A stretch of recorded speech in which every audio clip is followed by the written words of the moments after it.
রাষ্ট্রপতি উপরাষ্ট্রপতি নির্বাচন ইস্যুতে মমতা বন্দ্যোপাধ্যায়ের মন পেতে প্রধানমন্ত্রীর পর এবার আসরে ইউপিএ চেয়ারপারসন সোনিয়া গান্ধী। শনিবার নয়াদিল্লিতে ইউপিএর বৈঠক, উপরাষ্ট্রপতি প্রার্থী নিয়ে তাতে আলোচনা হবে।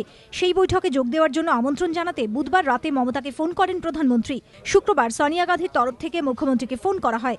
সোনিয়ার রাজনৈতিক সচিব আহমেদ পটেল মমতা বন্দ্যোপাধ্যায়কে ফোনে বলেন, 18 তারিখ দিল্লিতে সোনিয়া গান্ধী নৈশভোজের আয়োজন করেছেন।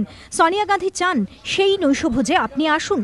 মমতা বন্দ্যোপাধ্যায় উত্তরে আহমেদ পটেলকে জানান, 18 তারিখের নৈশভোজে তাঁর পক্ষে যাওয়া সম্ভব নয়, কারণ তৃণমূলের 21শে জুলাইয়ের সমাবেশের প্রস্তুতিতে তিনি ব্যস্ত থাকবেন। তৃণমূলের একটা মহলের মত, সোনিয়া গান্ধীর নৈশভোজে মমতা বন্দ্যোপাধ্যায় না যাওয়াটা মোটেই প্রত্যাখ্যান নয়, কারণ তৃণমূল রাষ্ট্রপতি ভোটে অংশ নিলে তাদের বিধায়ক সাংসদরা যাতে বিধানসভাতে ভোট দিতে পারেন সেই অনুমতি ইতিমধ্যেই রিটার্নিং অফিসার দিয়েছেন। এই পরিস্থিতিতে 18 তারিখ দিল্লিতে সোনিয়া গান্ধীর ডাকা নৈশভোজে তৃণমূল যোগ দিলে পরের দিন তাদের পক্ষে বিধানসভায় ভোটদান প্রক্রিয়ায় অংশ নেওয়া সম্ভব হবে না। রাষ্ট্রপতি নির্বাচন নিয়ে এখনও দলের অবস্থানের কথা জানাননি মমতা বন্দ্যোপাধ্যায়। সম্ভবত 17 তারিখ তিনি চূড়ান্ত সিদ্ধান্ত জানাতে পারেন।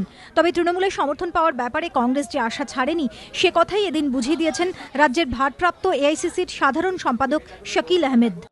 लोगों को निश्चित रूप से लगता है, उन्होंने ये भी अभी तक घोषणा नहीं की है कि वो समर्थन नहीं करेंगी, इसलिए अभी समय है और अपने विवेक से हर व्यक्ति अपने समय पर फैसला लेता है अपने कार्यों के लिए। और हम उम्मीद करते हैं कि जैसे जैसे चुनाव का दिन नजदीक आएगा और शायद जो हम लोगों की जानकारी है 2-3 दिन पहले वो घोषणा करने वाली हैं, और हम आशा करते हैं कि वो यूपीए में है, यूपीए के उम्मीदवार के पक्ष में वो घोषणा करेंगी, ऐसी हम लोगों को उम्मीद है।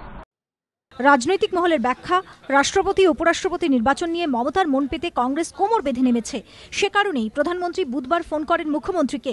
বরফ গলানোর সেই কৌশলের অংশ হিসেবেই এদিন সোনিয়া গান্ধীর তরফেও মমতা বন্দ্যোপাধ্যায়কে ফোন করা হয়েছে বলেই মনে করছেন রাজনৈতিক বিশেষজ্ঞরা। আশাবুল হোসেন ও বিজেন্দ্র সিংহের রিপোর্ট, এবিপি আনন্দ।